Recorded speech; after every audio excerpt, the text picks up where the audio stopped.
Bismillahirrahmanirrahim. Assalamualaikum warahmatullahi wabarakatuh. Sahabat Radio GP dimanapun kalian berada, dan fan Marquez dimanapun kalian berada, selamat malam. Sebelumnya kita berselawat dulu seperti biasa. Allahumma salli ala Sayyidina Muhammad. Allahumma salli ala Sayyidina Muhammad. Allahumma salli ala Sayyidina Muhammad sallallahu alaihi wasallam. Welcome back to my channel Radio GB. Oke teman-teman, saudara-saudari yang ada di Radio GP, semuanya apa kabar ya? Untuk minggu ini nggak ada MotoGP, namun minggu depan baru ada ya, yaitu MotoGP di mana ya?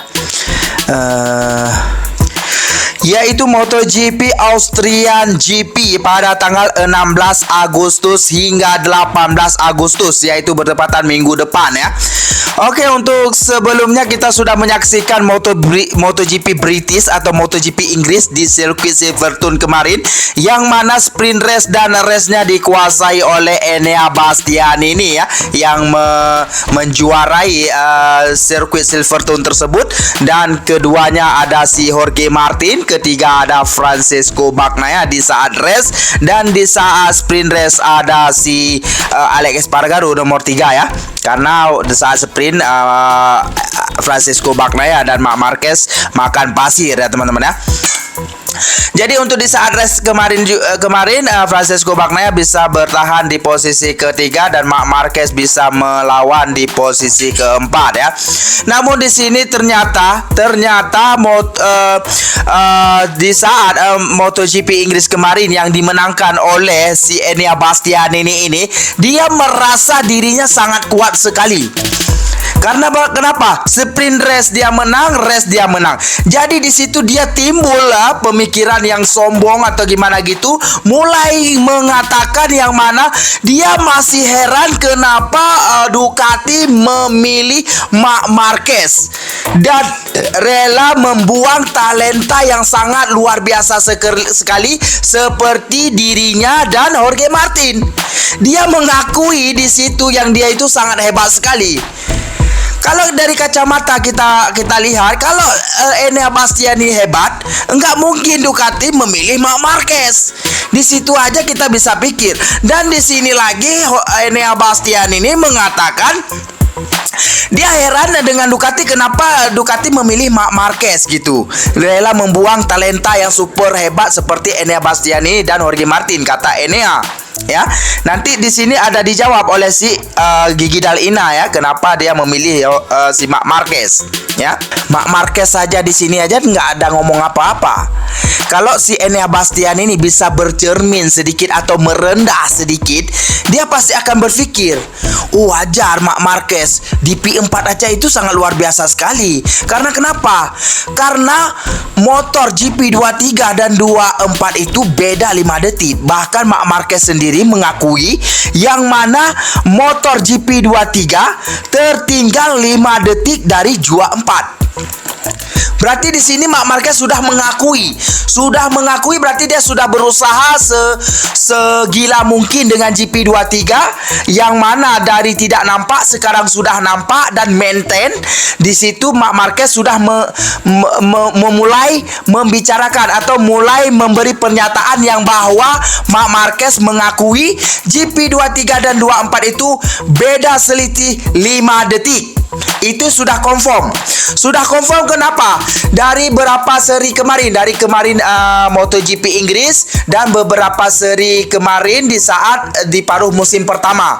Di situ Marc Marquez sudah menilai berarti memang ada perbedaan sangat besar sekali antara GP23 dan 25, yaitu 5 detik. GP24 dan 23 5 detik itu sudah dinyatakan oleh Marc Marquez sendiri. Berarti kenapa? Berarti Marc Marquez sudah mengakui kekurangan GP23 itu 5 detik dari 24. Berarti di situ sudah jelas ya. Tapi Enea Bastianini mengakui, bahkan bukan Enea Bastianini aja di sini, sampai si Valentino Rossi juga mengatakan begitu. Mimi nggak tahu kenapa si Valentino Rossi masih ikut campur dalam urusan MotoGP. Kalau begini, apa tanggapan tetangga kita? Kita belum tahu. Kalau bagian lain nanti dibilang apa? Rossi udah nggak main lagi, jangan disebut-sebut lain. Ini Rossi sendiri yang menyebut dirinya, yang suka menyebut ya Marc Marquez. Ya, si Rossi ini suka menyebut Marc Marquez, padahal dia sudah nggak ada lagi di MotoGP. Kenapa? Marquez dipilih Ducati, Valentino Rossi mengatakan ada yang dikhianati. Gitu ya. Keputusan Ducati mempromosikan Marc Marquez ke tim pabrikan melahirkan pro dan kontra. Bagi Valentino Rossi wajar kalau pembalap yang lebih muda dan sudah lebih dulu di Ducati merasa dikhianati. Marc Marquez menggusur beberapa opsi pembalap yang diproyeksi menjadi rekan tim Francesco Bagnaia. Pertama adalah Jorge Martin. Sejatinya Martin dinilai lebih oke berkat performanya di atas lintasan dalam 2 tahun terakhir bersama Prima Pramac Ducati. Martin lalu memilih pindah ke Aprilia bersama tim Noale. Martin didapuk jadi pembalap pabrikan. Kedua, Bastianini yang tampil sempurna di sirkuit Silverstone. Bastianini harus rela kursinya di tim pabrikan diambil oleh Marc Marquez. La Bestia terang-terangan belum bisa memahami keputusan Ducati. Italiano ini akan menggeber KTM bersama finalis musim depan. Kurasa aku masih tidak memahami pilihan Ducati melepasku dan Jorge Martin. Tapi itu adalah keputusan yang kuhormati.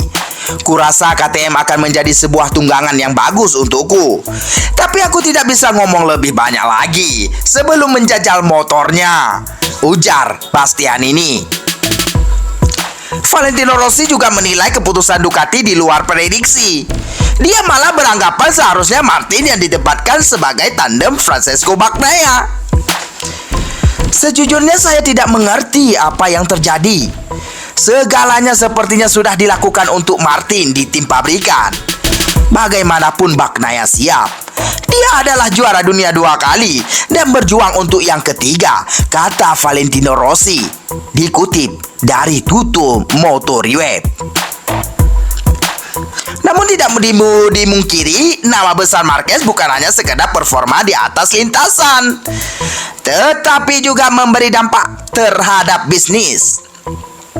Kepergian para pembalap Ducati ke tim lain mengindikasikan rasa kecewa karena merasa dikhianati.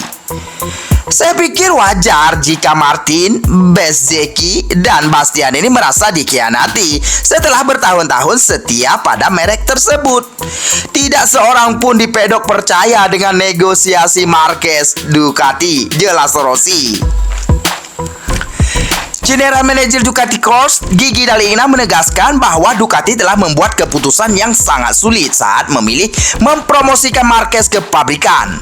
Dia juga menyadari keputusan yang diambil Ducati tidak akan lepas dari kritik. Saya senang dengan kesuksesan Enea ini, sudah pasti. Sayang sekali, kami memang harus memilih seorang pembalap dari daftar berisikan 3 kandidat yang semuanya sama-sama pantas di pabrikan, sebut Gigi Dall'Igna kepada Sky Sport. Itu adalah sebuah pilihan sulit dari sudut pandang baik manusiawi maupun olahraga. Saya juga berada di sini untuk menerima kritik dan saya menerimanya, ujar Gigi Dall'Igna.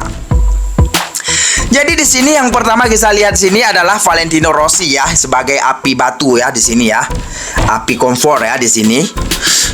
Ya, di situ. Yang kedua ada si Enea Bastianini yang yang jelas-jelas tidak berpikir yang mana Marc Marquez bukan naik motor pabrikan ya. Kalau Marc Marquez naik motor pabrikan sama selevel dengannya, belum tentu Enea Bastianini bisa berkata begitu. Tapi nggak apa-apa, Marc Marquez tidak menanggapi seperti hal-hal seperti itu. Kenapa? Marc Marquez pernah mengatakan, Dia akan membuktikan di lintasan kalau sudah setara dengan apa yang dikatakan. Gitu. Francesco Bagnaia juga mengatakan begitu. Dulu bilang begini, dibilang begitu, bilang begini, bilang begitu. Hello, sekarang lu sendiri yang minta GP 23 dan 24 itu harus berbeda jauh. Kurang-kurang 4 detik. Ini bukan 4 detik, 5 detik memang bedanya. Dan yang kedua, yang motor yang dipegang Marc Marquez itu adalah motor yang tidak pernah disentuh. Apa lagi? Dan Gigi Dalina di sini juga mengatakan yang apa yang dikatakan Enea Bastian ini apa? Ini pilihan yang sangat sulit sekali. Karena pihak Ducati sudah tahu mana yang talenta yang sangat luar biasa.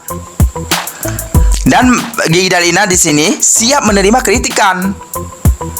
Apapun jawabannya.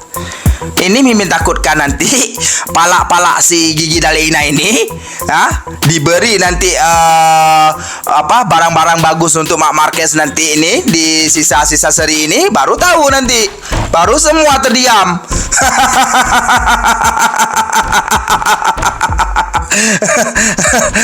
Mimi rasa akan diberi papar yang mungkin belum tentu diberikan kepada satelit lainnya. Karena apa? Karena bukan Marquez saja diserang, Ducati sendiri diserang.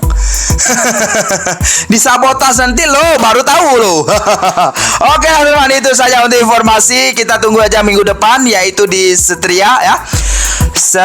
Setria apa namanya? Austria GP ya. Austria GP yaitu di Red Bull Ring, kandangnya KTM ya teman-teman ya.